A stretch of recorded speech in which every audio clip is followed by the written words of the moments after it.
Perempuan tangguh lawan pandemi, tema Rosi spesial malam hari ini. Di bagian ini saya masih ingin mendengarkan kisah perempuan tangguh di tengah pandemi. Ada tokoh perempuan dan lingkungan hidup yang sudah tidak asing lagi bagi kita semua. Ia berasal dari daerah Molo, Nusa Tenggara Timur, Mama Aleta Baun, dan inisiator kawasan pantai wisata mangrove di Serdang, Bedagai, Sumatera Utara, Ibu Jumiati. Bagi Anda tentu tidak perlu saya terangkan lagi siapa Mama Aleta Baun. Ia penerima penghargaan The Goldman Environmental 2013 dan penerima Yap Tiam Hin Award 2016. Mama Aleta, apa kabar? Kabar baik, Mbak Rosi. Aku rindu loh, kita udah berapa tahun nggak ketemu? Iya, sudah lama kita tidak bertemu. Iya, rindu sekali. Mama Aleta, apa yang menjadi perjuangan Mama Aleta untuk lingkungan hidup tidak pernah dimakan waktu, tidak pernah lekang, selalu untuk lingkungan hidup. Saya ingin tahu mengapa perempuan perlu memperjuangkan lingkungan hidup. Mengapa perempuan adalah korban yang paling terdampak kalau lingkungan hidup itu rusak? Ya, terima kasih, salam tangguh untuk perempuan Indonesia. Yang pertama, lingkungan itu penting untuk kita. Karena sebagai perempuan tidak bisa hidup terlepas dari lingkungan di mana kita tinggal. Ketika lingkungan kita rusak, maka pandemi COVID-19 akan cepat berdampak pada perempuan dan anak. Sampai seperti itu ya, Mama Aleta? Ya, sampai seperti itu. Mama Aleta bisa cerita nggak, Kak, dengan lingkungan hidup yang rusak dan kemudian pandemi menghantam kita, bagaimana perjuangan atau pergulatan perempuan di NTT? Apa persoalan hidup yang lebih berat seperti apa yang dialami oleh para perempuan NTT? Kalau kita berbicara tentang lingkungan, ini kita berbicara tentang perempuan. Perempuan adalah ibu bumi yang sebenarnya memberi penghidupan kepada makhluk yang hidup, termasuk manusia. Yang pertama adalah kita sangat membutuhkan sumber air. Yang kedua, kita sangat membutuhkan tanah, air, batu, dan hutan.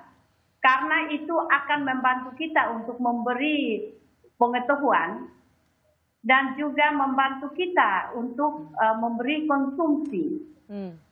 Juga membantu kita untuk mengatasi hama yang ada di sekitar kita.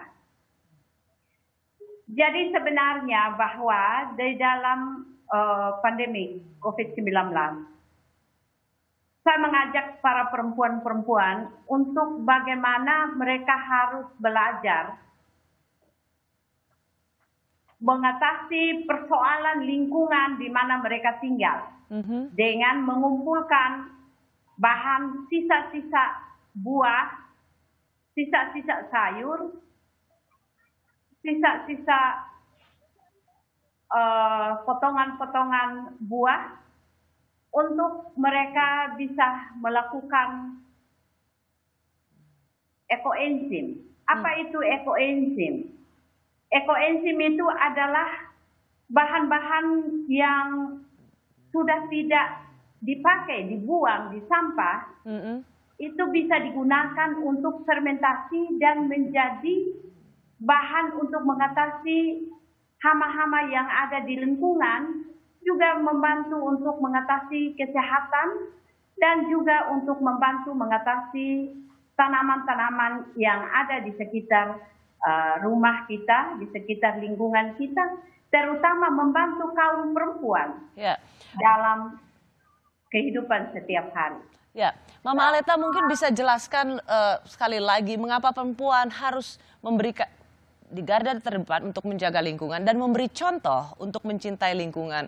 Karena kalau lingkungan kita rusak, banyak orang sudah tahu, tapi saya ingin sekali lagi memberikan ilustrasi perjuangan seorang Mama Aleta Baun dari Molo, Nusa Tenggara Timur, keluar masuk hutan, disiksa. Ia bahkan menjadi daftar pencari DPO karena ia berjuang untuk memperjuangkan kelestarian alam di Molo. Mengapa perempuan harus terus berjuang untuk alam? Karena kalau alam rusak, perempuanlah yang menjadi korban. Seperti apa perempuan jadi korban kalau kita tidak peduli pada alam, kalau kita bertindak dengan sangat serakah pada alam? Yang pertama adalah kalau alam kita rusak dan alam kita hilang, berarti ini beban kerja perempuan akan lebih meningkat.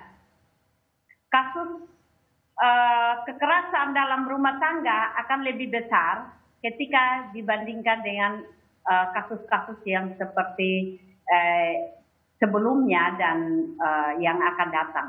Di mana hubungannya, Mama Aleta? Karena perempuanlah yang mengurus pangan, perempuanlah yang mengurus dalam rumah tangga, perempuanlah yang mengurus anak, perempuanlah yang mengurus konsumsi. Jadi ketika perempuan mengurus konsumsi, maka dia membutuhkan lahan. Lahan itu adalah tanah, air, dan hutan batu yang ada di sekitar lingkungan kita. Yeah. Ketika kalau lingkungan kita rusak, perempuan pasti banyak yang keluar daerah untuk mencari lapangan kerja. Dan mereka harus pergi dengan berbagai persoalan yang mereka hadapi. Yeah. Untuk mencari nafkah di luar dari wilayah mereka di mana mereka tinggal. Karena mereka tidak punya lahan, mereka tidak punya air, mereka tidak punya tempat untuk tinggal. Jadi ini persoalan yang besar. Yeah. Lingkungan itu sangat penting. Sumber daya alam itu sangat luar biasa penting. Yeah. Perempuan menjadi penjaga lingkungan. Karena ketika lingkungan itu rusak oleh ketamakan manusia, perempuanlah yang menjadi korban utama. Ia harus berjalan berkilo-kilometer untuk mendapatkan sumber pangan, mendapatkan air, karena ia harus bekerja untuk memberikan makanan pada anak-anak dan suaminya. Maka perempuan punya tugas yang sangat penting menjaga lingkungan hidup, karena itu adalah rahim bumi. Saya senang sekali dengan ungkapan yang selalu dikatakan oleh Mama Aleta bahwa alam itu tubuh manusia, tanah itu ada daging, air adalah darah, hutan adalah rambut atau pori-pori, batu adalah tulang. Dan disitulah seorang perempuan merawat dirinya seperti ia merawat alam. Terima kasih Mama Aleta. Saya menuju ke Ibu Jumiati yang menjaga kawasan mangrove di daerah Sumatera Utara. Para suami di sana, di kawasan Ibu tinggal, itu adalah para nelayan. Mengapa menurut Ibu menjadi inisiator para istri yang sebelumnya enggan mau menjaga lingkungan sekitar di sana, lingkungan bakau di sana? Apa pentingnya dan apa kontribusinya, Bu? Ya, terima kasih. Salam untuk kawan-kawan perempuan.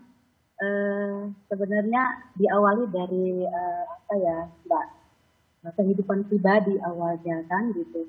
Suami saya, selama saya menikah tahun 2002, suami saya bekerja sebagai nelayan. Pada waktu itu penghasilan itu cuma 15.000 sampai 25.000. Nah, saya berpikir dengan uang segitu tentu tidak menutupi kebutuhan rumah tangga kami pada waktu itu. Oh, nggak cukup untuk sebagai penghasilan suami ya, Ibu ya? Ya, Mbak. Oke. Terus, Ibu? Jadi saya berpikir bahwa ini pasti ada penyebabnya karena hampir semua warga nelayan mengalami itu. Jadi penyebabnya saya lihat ternyata memang lingkungannya juga rusak kan gitu. Terus banyak faktor lain yang mendukung penghasilan warga nelayan itu sedikit gitu. Jadi ada juga tengkulak mempengaruhi itu, terus cuaca buruk dan ekstrim banyak gitu kan. Jadi karena para suami di lingkungan itu nelayan, kalau lingkungannya rusak, maka tangkapan mereka juga tidak akan maksimal. Sehingga Bu Jumiati merasa perlu untuk ikut menjaga mangrove di sana supaya itu akibatnya akan tangkapan hasil laut suami juga akan lebih banyak ya, Bu? Ya, Mbak, karena kan ini hutan itu kan penting untuk nelayan ya, apalagi hutan mangrove.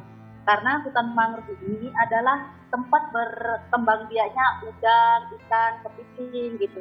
Jadi kalau tidak ada hutannya, tentu secara otomatis udang dan ikan itu tidak banyak. Ya, gitu. Ya. Ibu adalah inisiator untuk menggerakkan para istri sana untuk menjaga kawasan mangrove di sana, tidak saja untuk menjaga lingkungan utamanya, tapi itu juga berakibat yang sangat baik supaya para nelayan sebagai suami-suami di sana juga mendapatkan tangkapan ikan yang lebih banyak. Jadi Ibu Jumiati menjadi inisiator sebagai para perempuan juga ikut membantu kemandirian finansial atau kemandirian keuangan keluarga. Terima kasih Ibu Jumiati yang sudah menjadi inspirasi bagi para istri Anda adalah tinggal di kawasan pantai wisata mangrove Serdang, Bedagai, Sumatera Utara. Terima kasih Mama Aleta, terima kasih Ibu Jumiati. Kisah Anda yang tidak pernah habis dimakan waktu dan senantiasa menjadi kekuatan bagi kita semua perempuan. Bagaimana kita memaknai Hari Perempuan Internasional untuk perempuan Indonesia? Saya akan kembali bersama seorang ibu, istri, juga eyang, dan sekaligus pemimpin di Kementerian Keuangan Republik Indonesia.